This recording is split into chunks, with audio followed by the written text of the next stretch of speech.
for us to share experience, women leading progress for social development across Africa. And we have a lot of them in the panel. Dr. Miriam Mel, I don't know if she's still around. Dr. Miriam Mel, if she's still around, can she just come to the high table, please? And Melvin Uyo, please, are you here? Can we just have you? All right. Come to the high table. Melvin, are you joining us? Okay. Thank you. Dr. Margaret Ellis, can we have you join us too? The stage, please. Dr. Margaret. Dr. Margaret Ellis is not here. And Pilot Precious, can we have you join us too? Pilot Precious, thank you so much. Manang Sunday Patricia, thank you so much. I love your dress.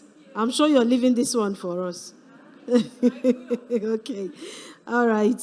Then we have Miss Edina Kangwana. Let her join us too. Yes, 4 lovely African women that are ready to share their experience. And I'm sure we'll learn from the experience, just like I learned a lot from Dr. Kamara's experience. Please, let's quickly, we'll be giving you just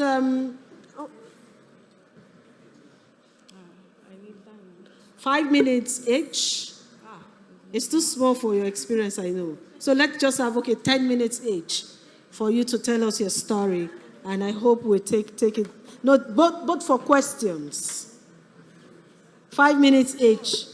Okay. 5 minutes is the final. And let's start. Let's begin. Let's start with you. Your name?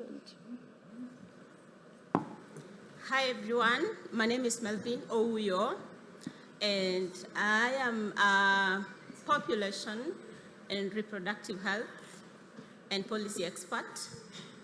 I am also the founder Hope for Kenya Slum Adolescents Initiative. I do private consultancy with Population Connection as their reproductive health consultant in East Africa. Yes.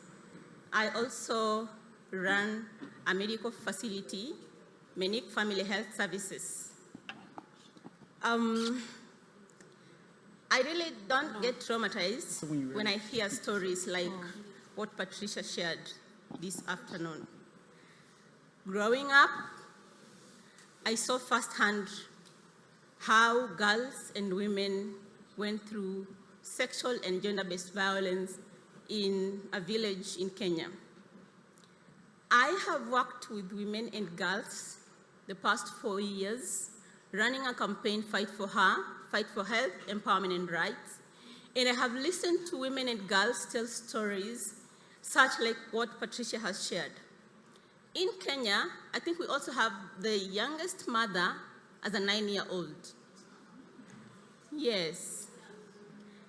And we know that globally, we still struggle with the unmet need for family planning. Unfortunately, I won't go away without talking about family planning. And so, such stories are really devastating. I have delivered as a medical practitioner, a nurse midwife, a 14-year-old girl who was HIV infected, stage 3, and she was an orphan. I interviewed recently with a 14-year-old girl who had been raped and sexually molested by a person who was known to her. And it saddens me really how communities and families do not really embrace protecting our young girls. My program with Hope for Kenya Slum Adolescents Initiative is really working and advocating for protection for our young girls, and specifically in the vulnerable spaces like the informal settlements and the rural areas. And one of the things that we have seen happen really is that when we bring communities together and start the dialogue forums, educating them really, the need for us to protect our young girls, then this is really embraced by both male and female. And as we have always said, it is important that we really have male participation so that they work with us and help us protect the needs of our young people. This afternoon, I am devastated but how organizations are really working, but they're not looking at the grassroots organizations that are really doing a lot of work. Like, for instance, I know of Rose, who is really doing a lot of work around mental health.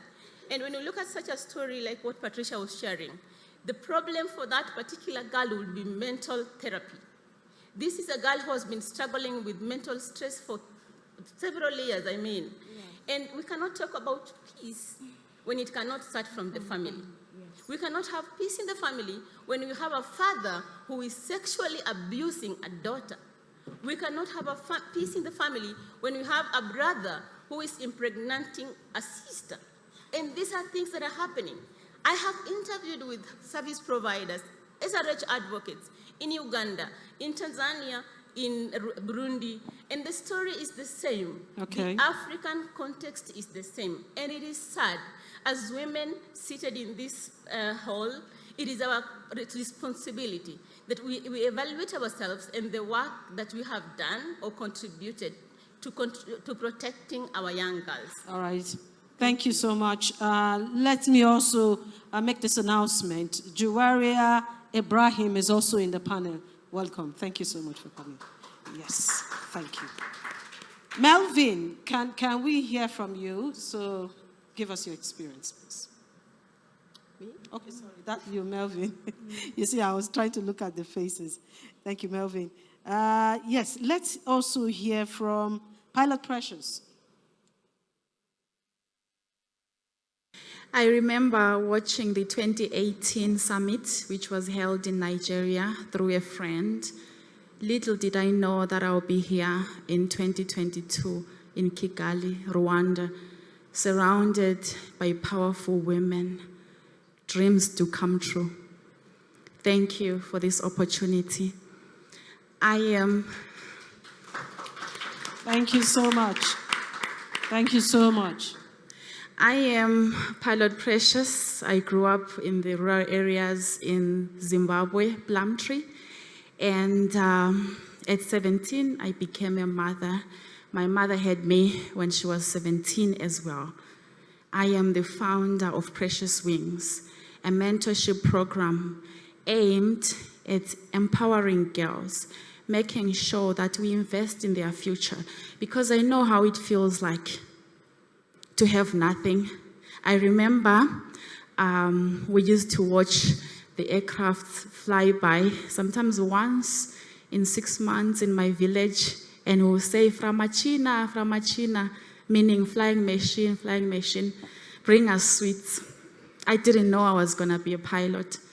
My dream of becoming a pilot stems from a primary school trip to Joshua Mkabugo International Airport in Zimbabwe. Let's empower our children. If it wasn't for that trip, I wouldn't be here. When I went there, I saw male pilots. I didn't see female pilots, and that caught my eye. When I went back to class, I said to my teacher, "Is it possible to become a pilot?" She said, "Yes, it is possible, but there are few pilots in the whole world." I wanted to challenge the status quo. I wanted to become a pilot against all odds. But not only a pilot, but I want to be a voice for the voiceless and also give them a voice, because they don't know anything. They need to be mentored. There is insufficient information out there about aviation, and I am here. I am a mentor of aspiring pilots.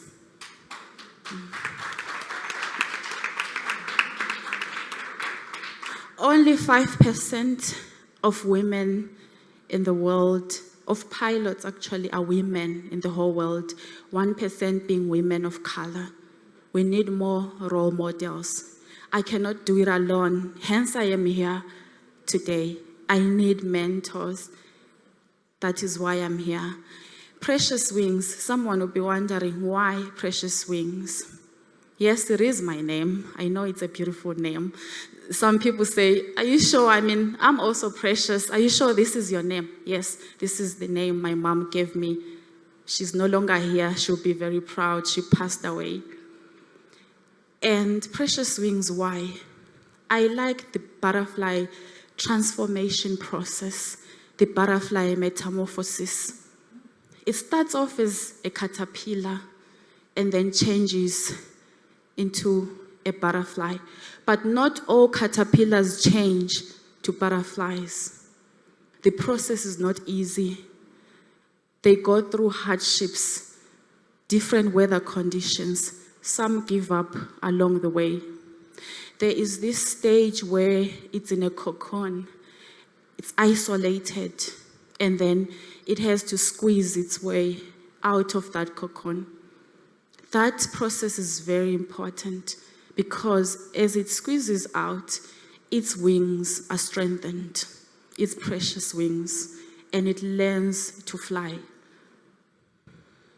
Each and every person in this room, I believe, refused to remain a caterpillar. Hence, we are here in Kigali, Rwanda, soaring high as eagles. And I commend you for that. I salute you for that. Precious wings, a symbol of strength, a symbol of hope and liberty. I went through that. I don't want the next generation of aviators to go through that. I am here to mentor them and to propel them to the right direction and accelerate their process, because we have a lot of challenges, financial challenges, because it's not cheap to become a pilot. So I teach them how to apply for scholarships, but we need a lot of sponsors. Thank you so much. There's something I like about what you said. You need to still tell me about this caterpillar story. It's really good. Just look at the stage of caterpillar after you go into your cocoon, probably because somebody insulted you or somebody tried to pull you down. And the next minute you are locked inside somewhere, crying and saying, I have failed my generation. But she said you just have to move on. And at the end of the day, you spread your wings and you fly. Thank you so much, Precious. Thank you. Thank you. Let us listen to another experience. This time around, we're listening to Malan Sunday Patricia. Okay, thank you to give me the floor. Bonjour à tous. Vous allez comprendre pourquoi aujourd'hui, lors de mon intervention, je parle en français. Je veux parler en français et en anglais parce que je viens du Cameroun et le Cameroun est bilingue. Et cette expérience que je vais partager avec vous, c'est ce qu'on vit au quotidien au Cameroun. Cameroon is made up of the Anglophone side and the Francophone side. And it's very important for me today to speak the both languages because we represent our country, Cameroon. Before being an African, I'm a Cameroonian first. I'll present myself. I am Mrs. Manais Patricia. I am a knowledge seeker. I have 3 masters. A master's in public health, a master's in management, communication, and marketing, another master's in project management, and now I'm doing a dual PhD. PhD in international relations and diplomacy, and another PhD in global health diplomacy. I am not sharing all what I got as knowledge because I want to brag. No, don't believe that. I am sharing that because it's my wealth. It's my wealth. People here can say, I have mansions, I have cars, I've built thousands of houses. I spent my money in seeking for knowledge because one day my dad told me, you know, my daughter, Everything is not about marriage or accomplishment. It's individual first. Because a brilliant woman is that one who is educated. When you're educated, you accomplish. Everything will come by your side. And every time I found something difficult for me, I get it. I get it through education.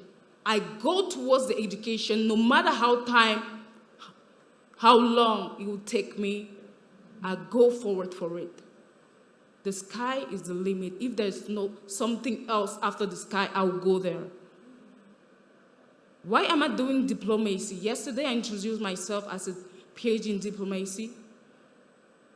Maybe someone was actually wondering why. Yes, we have what we call in my country the Anglophone crisis. And I really pity the fact that Africa seems like they don't see it.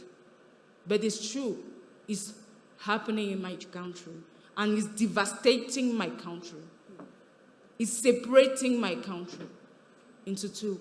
Why we are one? It started like a strike since 2016. We're in 2022 and it's still pursuing. So I told myself, as Kennedy said, don't argue on what your country can do for you. Always see what you can do for your country. I said, what can I do for my country? I can stay there, speak like strangers. I should do something. That's why I went to do diplomacy, to save my country, to participate in the government, with the government, for negotiation with these separatists, to see how to save these people. Because if you go there, you see, it's not only war. When you see war, war is affecting mostly women. It is also affecting women. And if you don't do something, it will still continue. Because we are the motherland of the country. Then what happened? People were molested. People were killed back in the Northwest and Southwest. And some girls were obliged to run from their country, from your former region to another cosmopolitan towns. And these girls were not having any family, neither brothers, sisters, no anybody. They are not having it.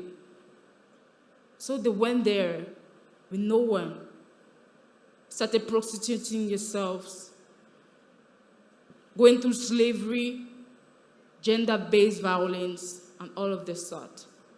We talked yesterday about empowerment and strategy. But we didn't get into this strategy. I want to share something with you. And I think I discussed with some people here who wanted to know what it's all about. I'm a project manager for the Global Fund grants to fight against HIV/AIDS. And we are managing more than 350 billion francs just for this program to fight against HIV/AIDS. So look at how you are supposed to strategize the empowerment to those girls, because it's important to know that there's a monitoring and evaluation. It starts by identifying a problem. Precious. According to the context of your country.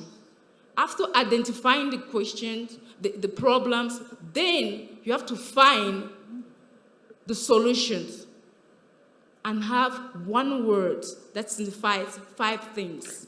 SMART. S meaning specific. Patricia. Yes. M meaning measurable. A, adequate. R, realistic. And T, transparent. When you've developed a scenario of the context, then you can measure your actions.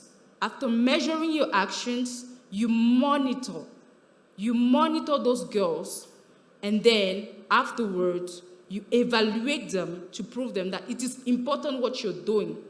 I really wanted time for me to share maybe a case study of this program that I tasted and that was really successful. And maybe, I don't know if I can still have like 2 minutes. I negotiate the 2 minutes too. I'll be very fast. So, as I told you, I'm a public health specialist. We'll give you 30 seconds. Yes, there's no problem. It will be okay for me. I'm an opportunist, so I take everything for me, so there's no problem. So, the thing is that I'm a public health specialist, and I'm working for AIDS project. And according to the Health Democratic study, 2018, it was shown that HIV was feminized. That means 70% of people living with HIV were adolescents and young girls aged 15 to 24 years. So, this is a problem. We are talking about leadership, we are talking about empowerment. But it stops somewhere, because if people are dying, will we talk about leadership? Will we talk about empowerment? We are forgetting about the health part. There are 70% of African women suffering from HIV/AIDS. And we thought that to reduce the pandemic, to reduce the prevalence of HIV into our community, we have to put on a program called Keeping Girls in School program, identifying 1,500 girls, vulnerable girls, for these programs.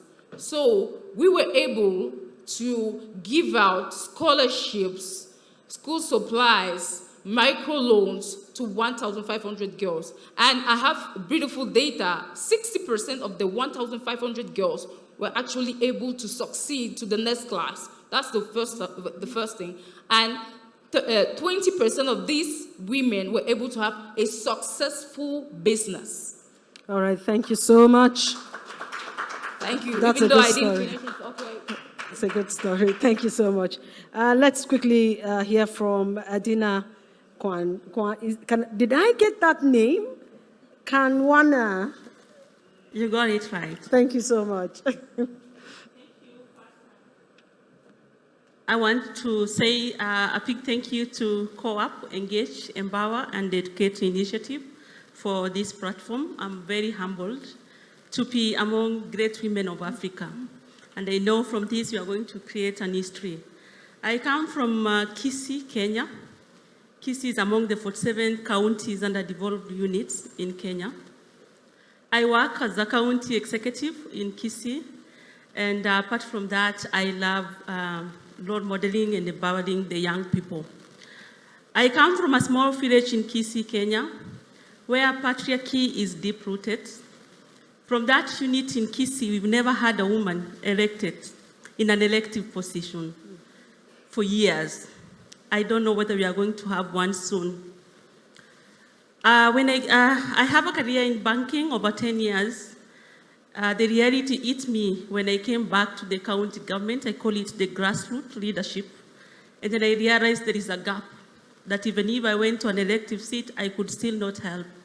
We needed to go back to the village and get to see what was happening, the values and the experiences we give the young girls. I took myself to the young me, the 10 years, what I used to see the girls go through, getting married at 12 years old, finishing maybe from 4, and then they get married to the next primary school teacher. And they said I needed to do something. I went back to the village to empower the young girls, and I realized it's not all about the girls, but it has to take an inclusive journey.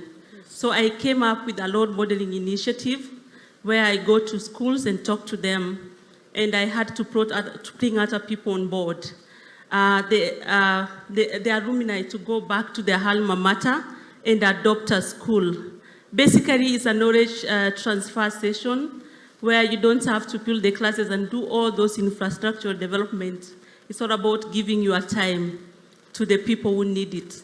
And I'm happy I've sat this morning and I've really listened to great women talk here, that sometimes you don't have to allow the young ones to go through the difficulties we went through. If you can go back and tell our story so that their life experience is shortened a little bit, they can be able to mirror their life to the future through us, because we paid the price already. So that is what I do. And along the way, when I went back in the leadership role at the grassroots, I realized that society expectation, the personal expectation, and what really you envision, they actually clash. And I want to bring the issue of mental health. I realized that sometimes we want to do so much, we want to please people, and we forget about our purpose and what we were created to do. And when that conflict comes, you have to find a balance, and I call that wellness. And I'm happy today, I had one young leader asking, what are we saying as the older women? I want to call myself older. Are we giving space to the young ones? And I'm very happy that today I came with one of my mentees, who is actually a medical doctor. She's just seated right there. And we want to take the story back home. Apart from everything, we came to fill our cups so that we can be able to go and take the experience of Africa as a continent back to our country in Kisii, Kenya. So what am I saying? About what I can talk about women in leadership is that it's high time that women of Africa need to leverage on the soft skills that the women have. If you lead more about leadership and management generally, you'll realize that we have the 4th matrix. And the 4th matrix, they're talking about the soft skills. Some say they're learned, others say we are born with. But I want to say that IQ will give you the job, but emotional intelligence and the other soft skills will help you navigate through life and the challenges that you don't envision. And it so happens that the Rwanda women, especially the African women, we have these soft skills. We need to leverage on them and make sure that we don't fight with the men, but we show what we can be able to give. Some of those skills that have always been looked at nurturing, and we just want to go to the table and shout like men, and we forget that we can conquer the world with the soft skills. What is my take home for today? I want to appreciate the lady from Sierra Leone who came here and gave us the numbers. If you heard well, he was talking about the percentage that if we have to achieve gender equality in financial, in education, he was talking about 200 years, 156 years, and I'm happy that he talked about 14 years in education, preaching the parity in education. It means we have achieved so much. But then I want to tell you that the reality is that the women who are seated here, your children, your grandchildren, maybe your great-grandchildren, are going to live not to see the gender parity. What does it mean? It means that we need to take the responsibility at our own levels. And many people have been talking about the grassroots. And for me, I want to say the grassroots, let it be from the family setup, from the community setup, and do something. And that takes me to the second point. Let us be creators and innovators. The people who are here saying, I have an initiative, it means so much, because behind that one person, there are great people who are depending on that person. I want to finish because my time is up, but I want to say, we always talk about the glass ceiling. There is also another thing called the glass cliff. Sometimes women, we are sent to the edge of the cliff, where we are almost falling. The policies are there. For instance, they'll say that for a cabinet to balance, you need 2/3 gender rule. In Kenya, we have that. They bring you there as a nominated MCA, they don't give you resources. Don't go crying. Just create something and embrace that. As much as they want you as women to fail, embrace it and add the soft skills I told you, and together we'll take Africa to the next level. Thank you. Thank you so much, Adina Kwangwana. Thank you. So let's listen to Juwaria Ibrahim. Please, can you put on the microphone? Just, yes. Hello, good evening.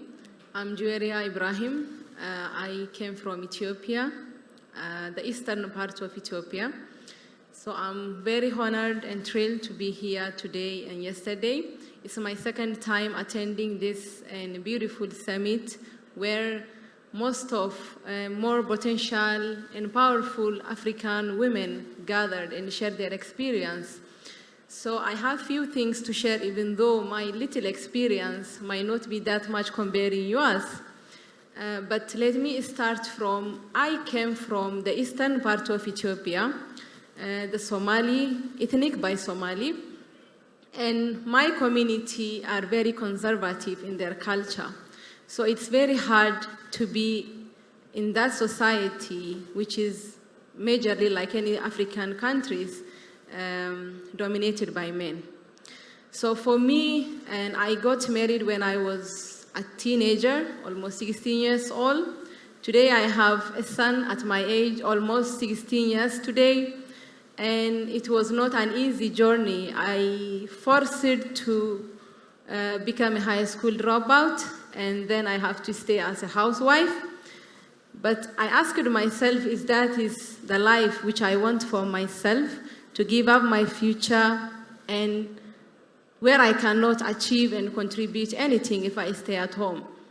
So I had to make that hard decision while my husband was not willing for me to go back to school. So I have to leave and do that choice, even though it was very hard.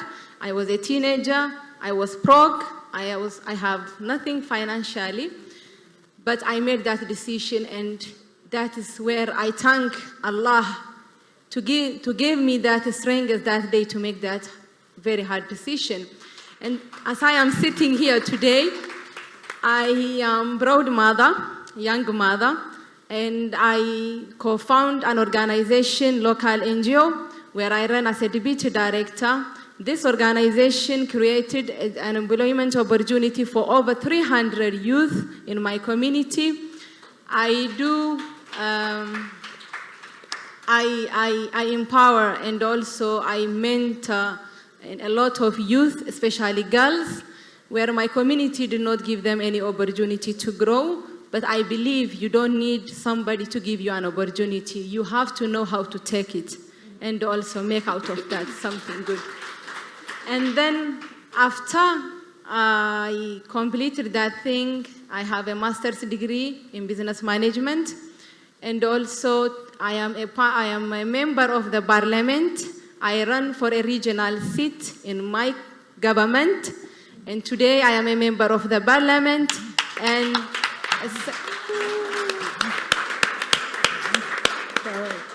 a central committee, the 225 higher position in my country. We have the largest party in the world. Over 11 million members are part of the Prosperity Party, led by Abiy Ahmed, who is a very revolutionist and also very inspiring leader. We have a majority of women is in a higher position in my country, where we are striving, all of us, to have a change. And again, I would like to thank every beautiful African woman who inspired me in the last summit. And some of them were really my role model. And I would like to thank my mom, even though she was an educated woman, but still she was somebody who stands by my side and who brought me up with values and also to love myself and always to feel courageous. All right. I am also a nominee for 2022 Leadership Impact Award for Servant Leaders from Mandela Washington Fellowship Program. Good. So I hope my little experience also will inspire other young and African and fellow women. And I'm very thankful to be here, all of you today. My takeaway from this, and as always inspire my younger sister, she's my mentee and she's also with me. I brought her here to see this platform and also to learn from each one of you.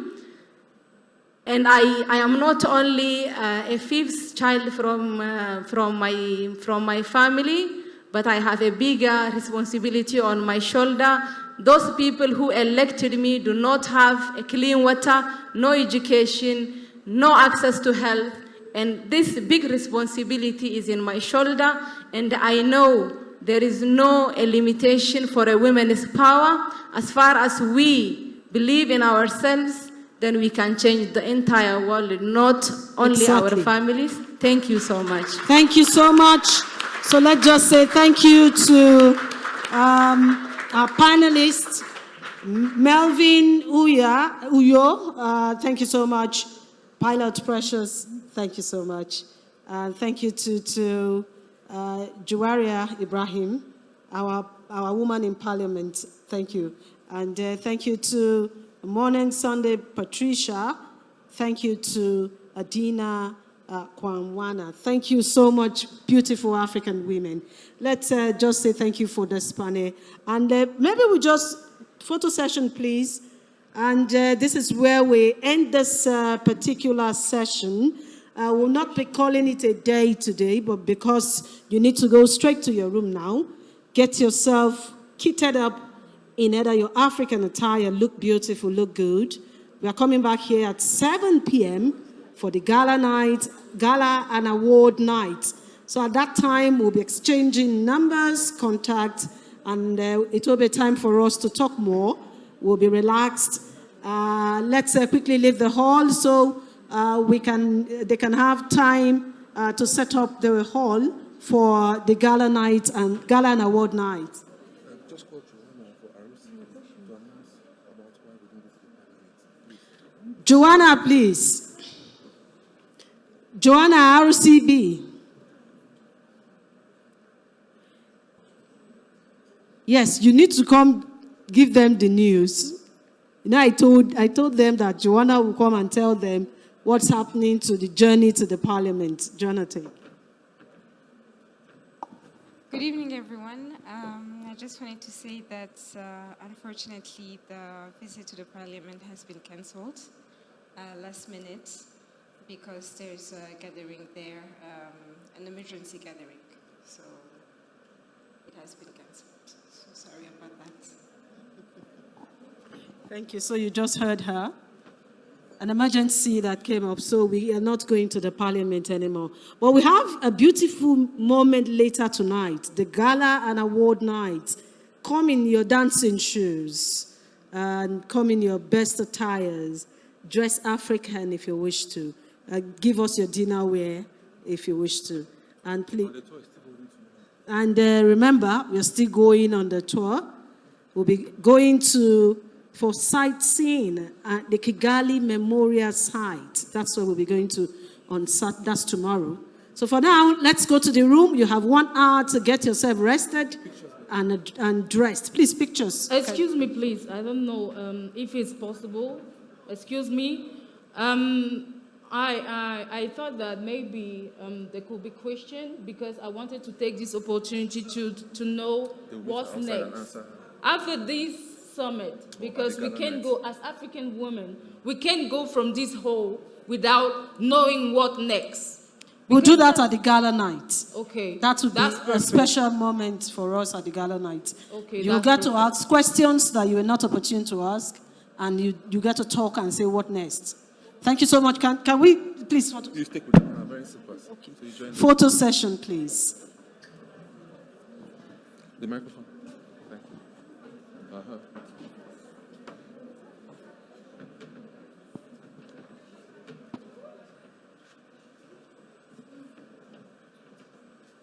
Ladies, please, I'm appealing that we come back by 7 p.m.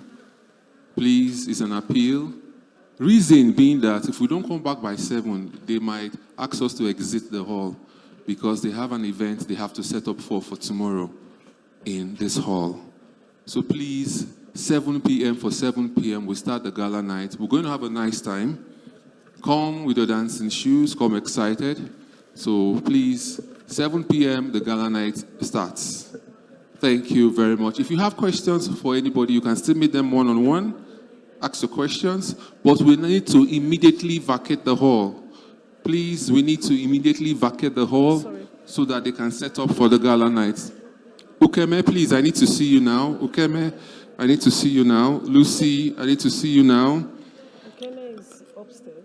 Okay, please, if you can reach her. Florence, I also need to see you now. Florence, I need to see you. Ukeme, I need to see you. Lucy, I need to see you.